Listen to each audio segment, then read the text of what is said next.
Hello everybody and welcome back, and in this video we're going to be covering a Neville Goddard lecture from 1956, and it's my personal favorite. I would say like top two, maybe even my number one favorite lecture, and it's going to answer a lot of questions for you guys, especially those that are suffering with mental diet and living in their 3D while they're waiting for the harvest.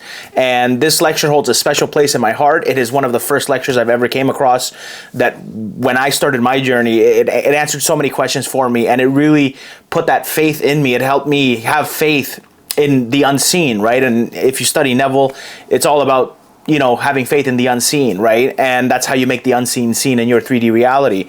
So we're going to dive right into it. We're going to not waste time because this is going to be a long one, because this lecture is a long one. So I'm going to try to kind of speed it up for you guys. And we're going to just break some things down as well near the end. So that being said, if any of you are going through anything negative, no matter what your circumstances, this lecture will apply to you. Don't worry. Don't be afraid of like certain Bible talk in the beginning. Don't let that throw you off. Trust me, there are gems, especially near the middle/end. So I'm so excited to share this with you guys, and I really want you guys to really pay attention.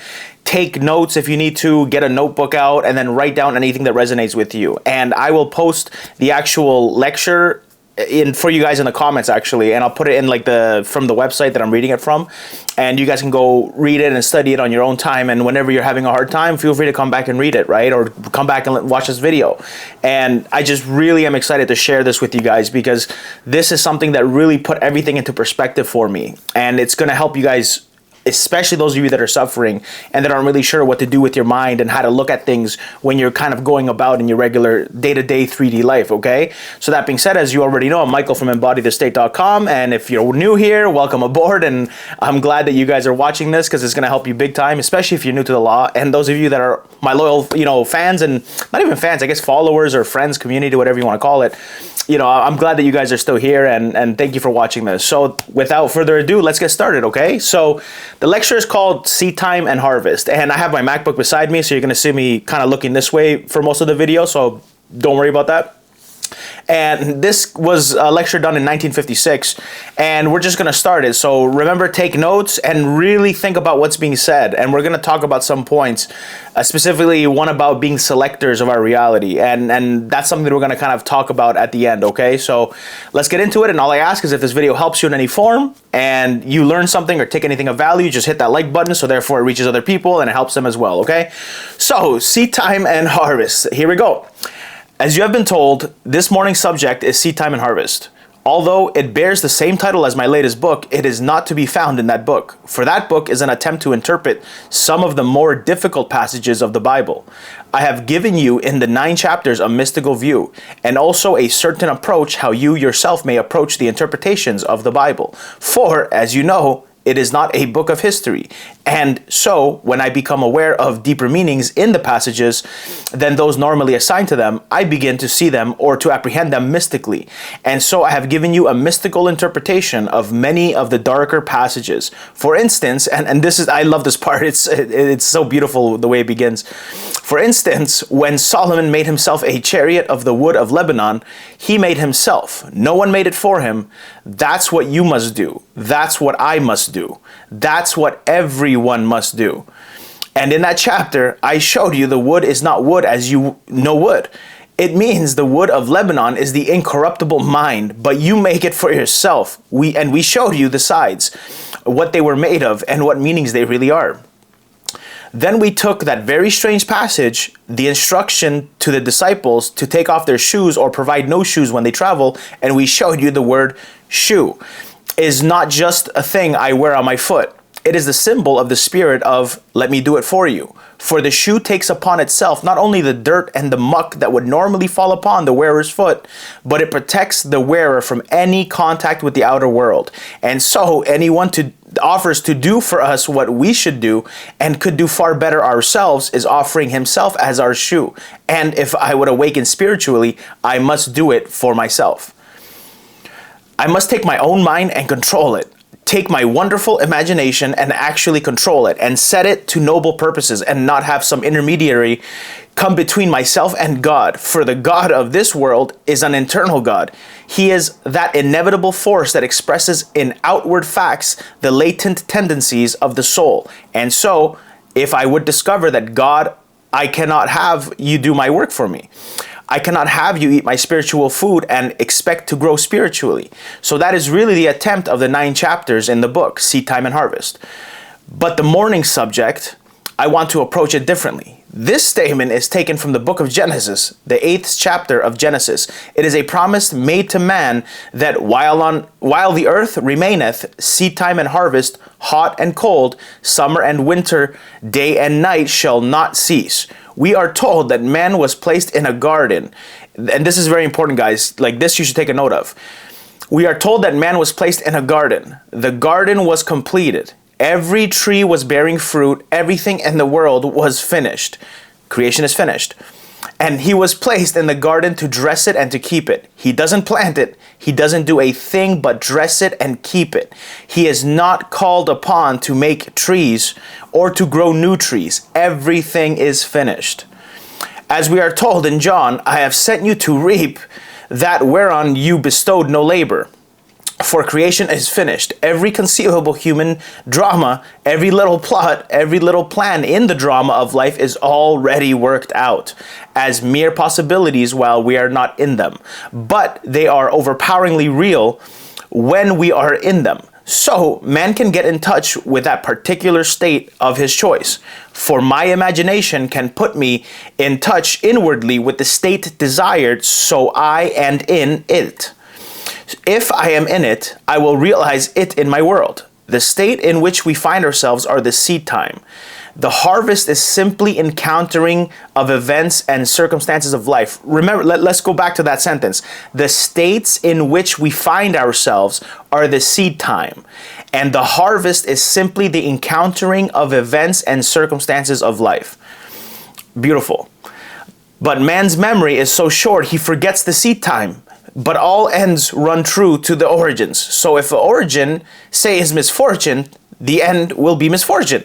But when you reap misfortune, you wonder, why should it happen to me? When have I set a thing like this in motion? Haven't I given to the poor? Haven't I attended service? Haven't I prayed daily? And why should these things happen? But you see, my God never forgets because he always gives the end in harmony with the origin. And you and I are selectors. We don't make, we are not creators. Creation is finished. The whole vast world of creation, as told us in Ecclesiastes, I am the beginning and the end. There is nothing to come that has not been and is.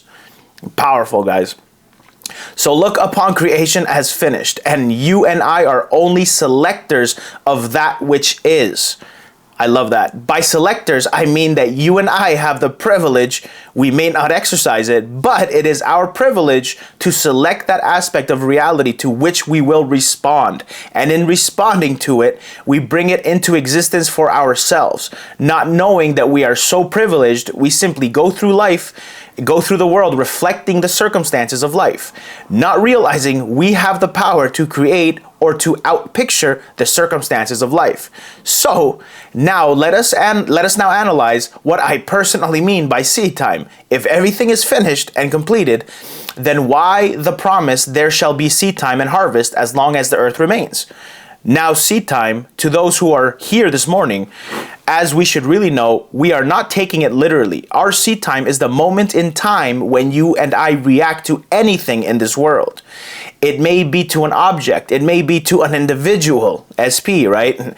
It may be to a bit of news that we have overheard. But the moment of reaction, that emotional response, is our attitude. Remember, guys, I always tell you, every time you have an emotional response, it's because you believe it first. And that's the knowing, that's the feeling is a secret, okay? And that's the beautiful part. It's so simple, but we overcomplicate it. So that emotional response is our attitude. Our attitudes are the seed times of life. And although we may not remember the seed time or the moment of response, nature never forgets. And when it suddenly appears in our world, that suddenness is only the emergence of a hidden continuity.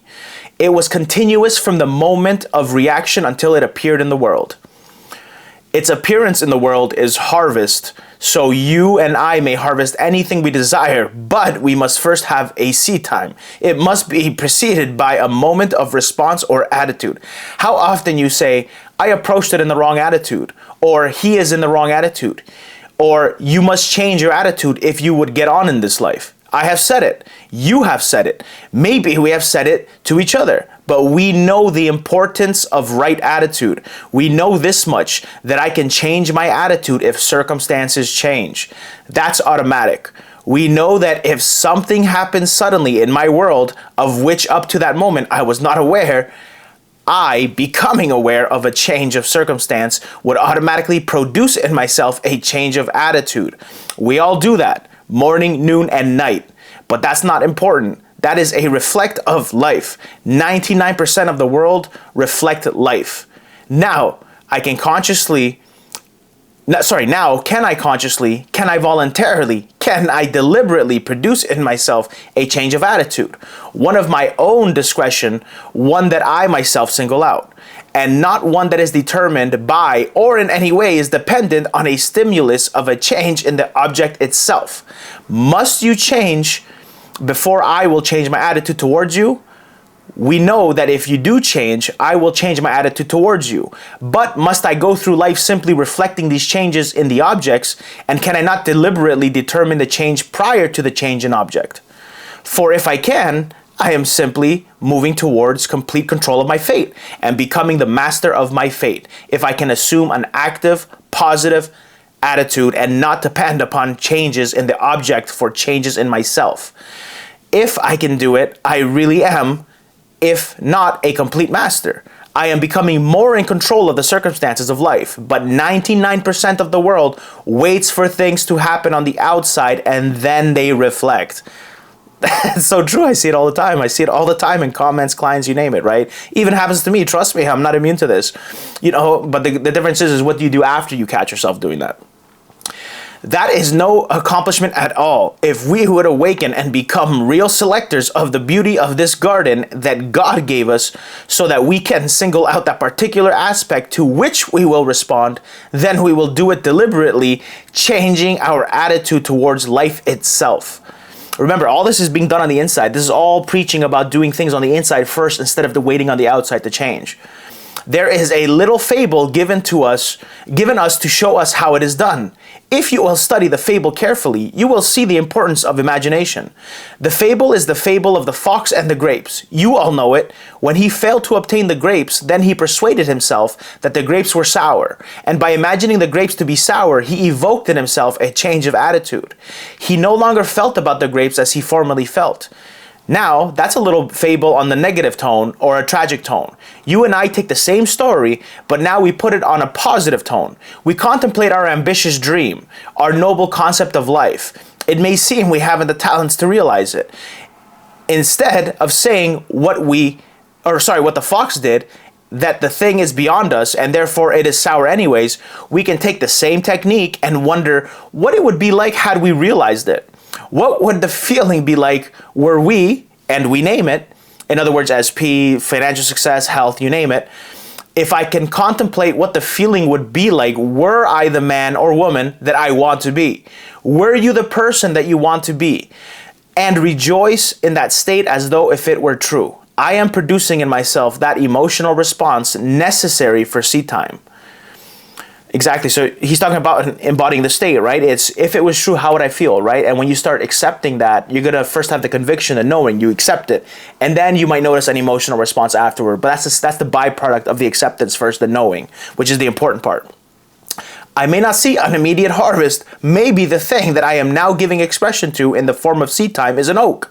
It is not a little mushroom that would grow overnight. Maybe my dream would take a little longer interval of time between the actual planting and the reaping. But if I know that all these things are consistent, see yonder fields. The sesamum was sesamum. The corn was corn. The silence and the darkness knew. So is a man's fate born. So if that moment of response is the actual planting of the seed, and if it was corn, it must be corn when it appears in harvest time. Then I can select the nature of things I want to encounter in my world. I can take not just Neville as a man, I can take the request first of my circle, my intimate circle as a family man, my wife's desires or her child, for her husband, for herself, the child's desire for itself, and move beyond my little circle as a family man into the circle of friendships. Move beyond that into my acquaintances. Move beyond that into total strangers, impersonal states. But if I know the law holds good, no matter when I operate it, if I do it unconsciously or consciously, you get results regardless. And the results are in harmony with the planting, with the actual seed time. Now, what is now our seed time today? There are maybe 2,000 odd here. We have 2,000 odd different requests multiplied by a large number because we have requests for others, but you can take today as you sit here and you can actually contemplate what it would be like. Suppose it were true. Suppose I could turn now to a friend and rejoice with him because of the good fortune and actually carry on a mental conversation with him from the premise that he or she has already realized the dream. Now, as I do it in my imagination, I am setting up within myself a certain changed attitude in regard to that individual. I am producing within myself a certain positive, deliberate, emotional response. And that very moment that I do it is seed time. I will encounter that individual tomorrow or next week or next month, and he will bear witness of that thing I plant now. He may totally be unaware that I planted it in this garden. I am not seeking his praise. I am not seeking credit. I am seeking results. If I see that man become the embodiment of the success I know that he desires and I desire for him, that's praise enough. That's payment enough. What more payment would anyone desire other than the results, for everything is a gift? Why should I be given more? My Father gave me the garden. The whole thing is in complete and full bloom and gave me choice, the greatest gift of all. Complete freedom of choice of the nature of the fruit I will reap in my world. But I cannot just barge into the garden and start picking fruit. There must be a seed time, but I must always bear in mind I will reap that whereon I bestowed no labor.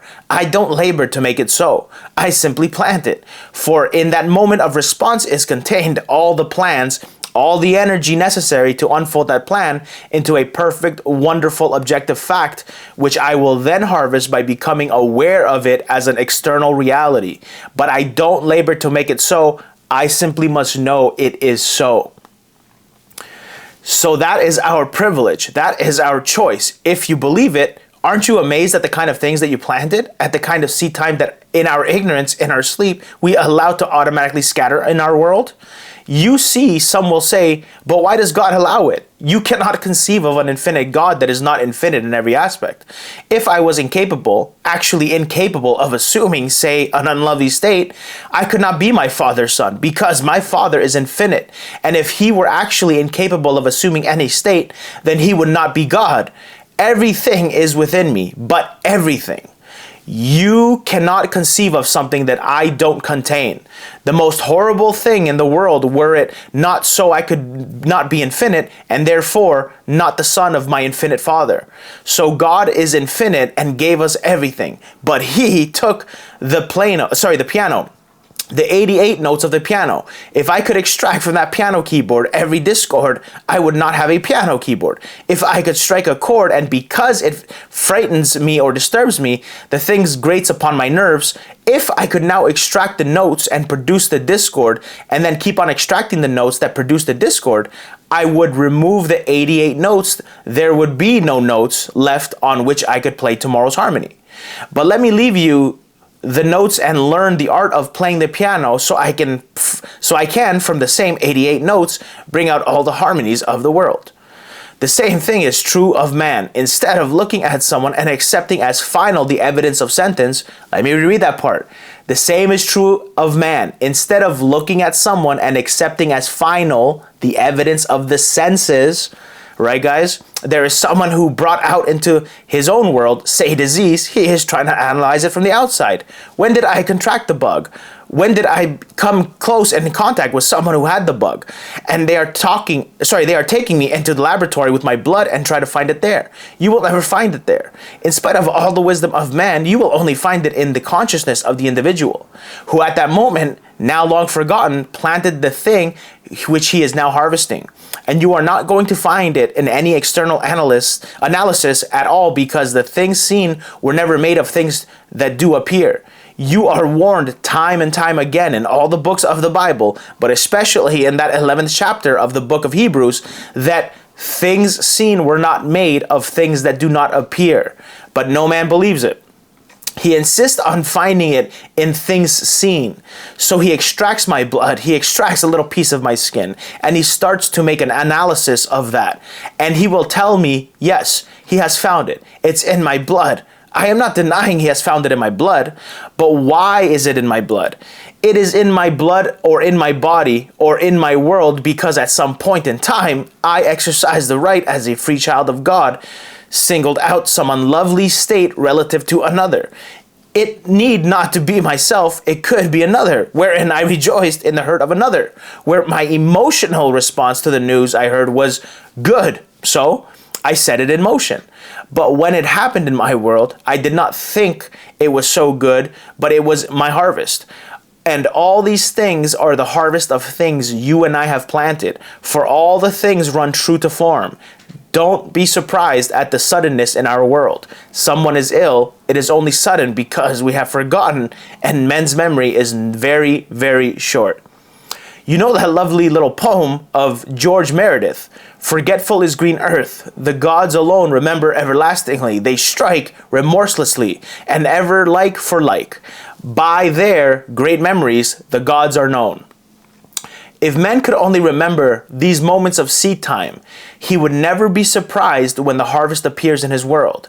But because he has no memory as to that moment in time when he dropped that seed, which is simply his emotional response to something he contemplated, right? That's why I tell you guys, contemplate. What would it be like if you had it? And then absorb yourself in it, right? Contemplated something he overheard, something he observed. At that moment, the thing was done. He didn't have to labor to bring it to harvest. He simply encountered it as something already full grown. So he reaps now that on which he bestowed no labor, outside of choice. He selected it by his attitude, by his reaction. Now I am responsible for others in my world. I certainly am. When I take my little mind, my little imagination, and think because it's mine, my father gave it to me, that I can simply misuse it, it isn't going to hurt another. I tell you, you do have to use more control for the simple reason I am rooted in you, and you are rooted in everyone, and all of us are rooted in God. There is no separate individual, detached being in my Father's kingdom. We are one. I am completely responsible for the use or misuse of my imagination. Do you recall seeing on TV a dramatized version of the sinking of the Titanic? Do you recall it? Have you heard the book, A Night to Remember? Well, the book itself is by Walter Lord, but 14 years before the actual harvest or that frightful event of the sinking Titanic, a man in England wrote that book. He conceived this fabulous Atlantic liner, and there he built her just like the Titanic.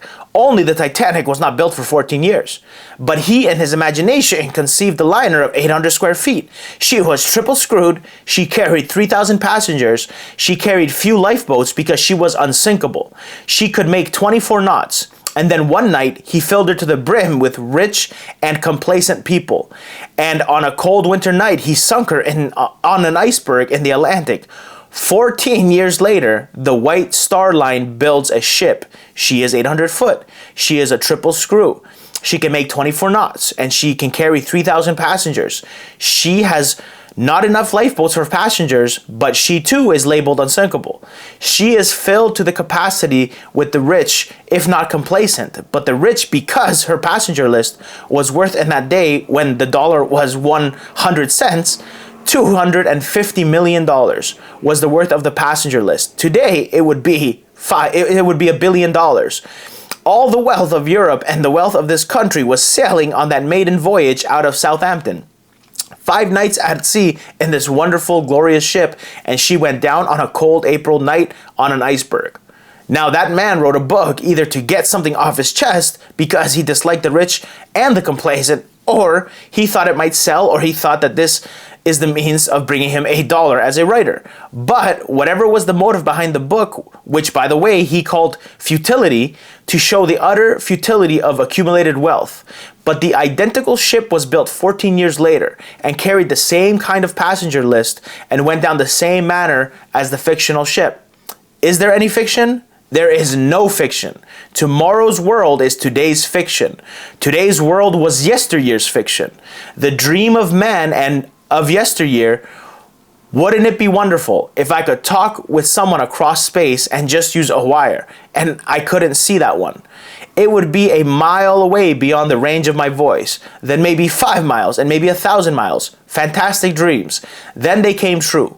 When they came true, suppose I could do it without the means of a wire. And if it came true, suppose now I could do it not just in an audio sense, but in a video sense. Suppose I could be seen, and that came true. But when they were convinced, they were all fictional, all unreal. There is nothing unreal, because God is infinite, and God has finished creation. You cannot conceive of something that your Father has not only done and conceived of it, it is worked out in detail. In all its ramifications, you and I are only becoming aware of increasing portions of that which already is. We are not making a thing, we are discovering God's wonderful world. But now, in this church, at least here it should be done, for this is a church of the mind. This is science of mind, where there is a science to planting and you do it in a certain scientific manner. You just don't walk the street and reflect, read the papers and reflect. You go out a more positive person than the people who gather in similar areas. For the simple reason, they go just to hear a service and to be told how bad the world is. You are not coming here to be told how bad the world is. For if you believe it is bad, there is something you must do about it, because you have planted the world. You have your seed time. So here people gather to be told how to operate this wonderful gift that the Father gave them. There is this wonderful mind and imagination. So you are told to go out and be choosy in your selection. Single out that aspect of reality to which you want to respond. Success, health, dignity, nobility, SPs, right? You name it. Something wonderful that you contribute to the good of the world. As you walk by, you are contributing to society. You contribute to the community in which you live. Not necessarily by giving dollars, but you contribute by your wonderful seed time. If in your community you see the need of maybe a church, you see the need of some wonderful school, you don't wait until people get together. You actually, in your mind's eye, contemplate the joy that is yours because of the wonderful school here for the children, a wonderful church here to lift man spiritually, and you wonder what it would be like were it true. You feel the thrill of witnessing it within. That is seed time. And that's so important. Remember, he says you feel the thrill of witnessing it within, and that is what seed time is. And that's the same thing. That's why he tells you all the time, return to your states, right? That is seed time. Then, in a way that you do not know and you need not labor to produce, you will encounter that school and that church and these lovely things in your community. So you plant that seed and let others who think that they are bringing it into being, let them think so. You go about the world planting the good. This is why you are here. We are gathered here on Sunday mornings to discover more and more about this wonderful gift that God gave us, that we may single out all lovely things in the world and bring them to birth in our world. This morning you take not only yourself, start with self. Then turn to a friend in your mind's eye and congratulate him on his good fortune. Congratulate him on his expansion in his world, and actually feel the thrill of such contact. At that moment of response, that was a changed attitude in regard to that friend. At that moment, you planted. Now, in a way you do not know, and a way you need not know, the seed is going to go through its formal, natural, hidden passage and appear as reality in your world. Then you will know the power latent within you, and you will stop reflecting life, and you become one, what I call a true creator, in the sense that I mean creator, that you are creating by selecting wise, lovely things in this world and giving them expression in this world of ours. So, that's what I mean by seed time and harvest, the importance of the right attitude. And you can do it. You need not wait for circumstances to change. Remember that, guys. You need not wait for circumstances to change. You need not wait for the stimulus of a change in the object, the 3D, right, to produce in yourself the change of attitude. In your office, does the boss act in a rude way to you? Well then, what would it be like if he now saw in me the lady, the helpful person that I really am, or want to be? Suppose he saw in me someone he could praise for my work and raise me in the salary world, gave me an increase in salary because of my added effort. Suppose he could see that in me. Well, contemplate the boss seeing that in you as though he saw it and rewarded you with an increase. The moment is the moment of planting. That moment is the moment of planting. It may not come tonight. It may not even come this week in the paycheck, but it will come. You simply keep on planting the lovely things.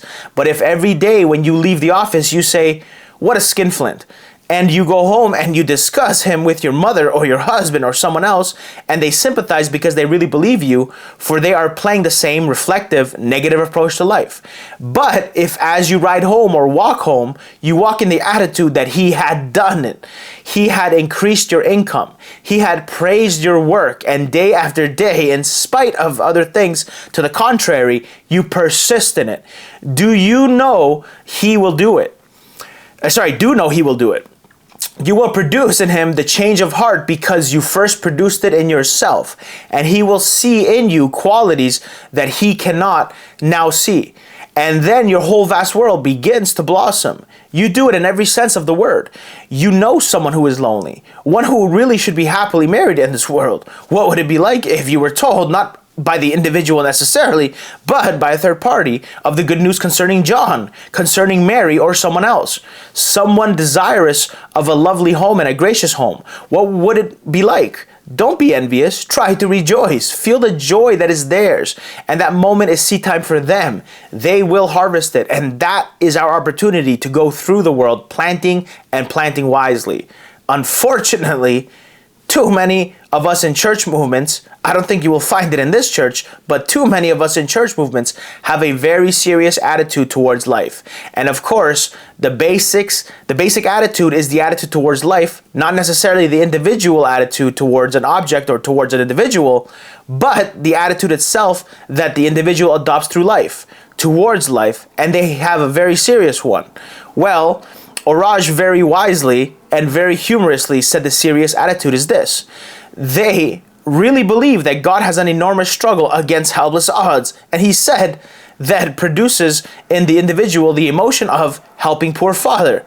They go to help poor father who has created the world and gave it to his children. Now he brought up another interesting point of the scientific attitude towards life. Having discovered in this little molecule or the little atom and the wonderful construction that is, theoretically, having discovered this wonderful orderly construction of the bricks that make up the world. Their attitude is one of orderly insignificance because they believe the world is gradually burning itself out. So no matter how orderly it is, if they really believe the sun will eventually go out and earth will consume all of its resources, what other attitude could they adopt than all the dressed up nowhere to go? Because if eventually it is all going to be in nothing anyway, no matter how orderly it is today, it could only be orderly in significance. But I tell you, as one who has seen beyond the veil, there is no such thing as coming to an end. Life is forever and forever and forever and forever. You are moving up this everlasting pilgrimage, revealing the infinite glories of your Father. So go out wisely today. Go out determined to become more selective. This mental diet. More discreet in your choices of ideas. You will entertain and single out the idea that would bless an individual and produce in yourself the emotional response that you have witnessed that state in his world. And know at that moment of response you planted for that individual.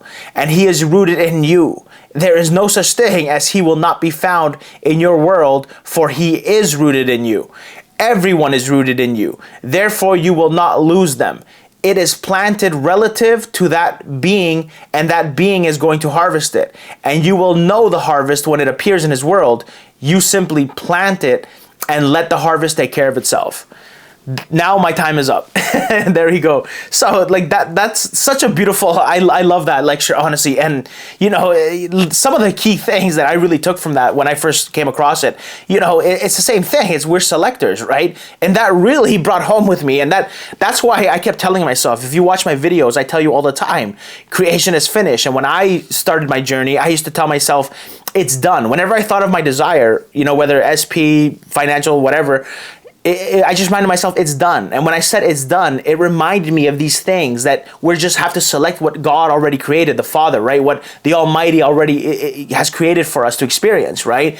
What's waiting for us to catch up to it. So when I would say it's done, I'm remembering, I'm just selecting. It's done brings me to that other, you know, option, the preferred reality. It puts me in that state of the wish fulfilled, because then I start contemplating, hey, if it's done, then that means I can just accept what it would feel like if that's true, because I start identifying with that instead of my dead physical world, right? And that's the thing. It's so beautiful. Like, we're just planting seeds. We're all in a garden, right? Think of it like we're in a garden, and in our mind, we can just plant seeds. We're the gardener, and we get to, you know, give nutrients to the plants through our awareness, right? We get to keep it alive. And we get to practice returning to it and having fun with it and kind of enjoying these things we prefer. And when we catch ourselves in that state, and as Neville said, you know, you have that reaction within, that's you planting that seed. And your job is to keep, you know, fertilizing it, right? Keep returning to it because it becomes natural. Keep trusting that creation is finished, that, you know, that it's already on its way, because the last time you thought about your goal, you fulfilled yourself and you accepted it. You trusted it. You accepted it first, and you had that belief, that conviction, that feeling, right? And then, of course, you may notice that you might have an emotional response afterwards. For me, my emotions are an indicator that I entered a new state, because I know for a fact, if I wasn't feeling grateful or thankful or, you know, joyful, excited, whatever it may be, you know, especially relief. Relief is the biggest one for me. If I wasn't relieved a second ago, but then I contemplate having it, and now I'm relieved now, I know for a fact I'm only feeling that because I experienced the acceptance. I planted that seed, right? And I know that the belief is what allows me to feel relief, because I can't feel relief if I don't believe it first. And that's what Neville talks about, feeling is the secret. It's about that belief first. You have to have that conviction, that knowing, right? And that's what I wanted to get across from you guys. Remember, you guys are all just people that are in a garden. Think of it like that. And you have to select what seeds you want to plant.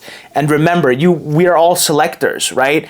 Everything is already created, right? Creation is finished. You're not here to try to create this in your 3D. You're here to experience what is already created.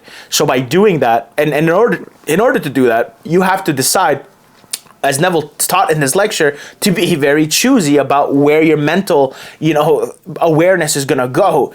Are you going to catch yourself reflecting on, oh no, she's not texting me, I haven't heard from her all day, I'm sad, I'm upset, it's been 2 days, it's been 3 days, what if they find someone else, what if he finds someone else, you know, what if someone better comes along, what if they never message me? No, catch yourself in that, cancel that thought, don't even finish it. Allow yourself to realize how foolish it is, and realize, why am I going to plant the seed? I don't want to react to this. I don't want to give it life. So instead, go to where you prefer, right? And trust yourself. Trust that it's planted, and look back on your life, right? I tell this to clients too. If you don't have faith, look back at all the bad that's happened and the good. What were you returning to leading up to that for the last week or the last, 3 days, 4 days, 5 days? You'll often find when the bad stuff happens that you're returning to the negative again and again and again and again. And guess what? There's your harvest, right? That's your proof that your whole 3D physical world is your beliefs pushed out. And all you got to do is keep returning to those new beliefs, keep fertilizing that seed. The moment you plant it, it's already planted. You just got to keep fertilizing it. You got to give it water. Your awareness is the water, right? It's God's watering can. Think of it like that. And your job is to water it and water it and water it and then let it grow, right? And don't step on it. Don't uproot it looking to see if it's, the seed sprouted roots and things like that, because you're just wasting time. If you want your stuff fast, Neville talks about looking at things as if they're already here. It's not about convincing yourself that the 3D has changed. It's about identifying internally as if it has changed, right?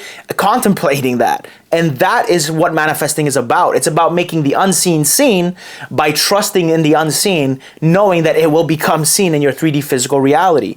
And that's the whole point I wanted to get across from you guys, or to you guys, right? So this lecture is so good. I love it. Like I said, I'm going to post it for you in the comments. feel free to read it, and if you need to, I'm sure someone on YouTube has like an audio where they kind of like play this lecture and they do it, that you can listen to it if you want to listen to it. But come back every time you're hurting, every time you're scared, every time you're upset, every time you're worried, come back to this specific lecture, guys.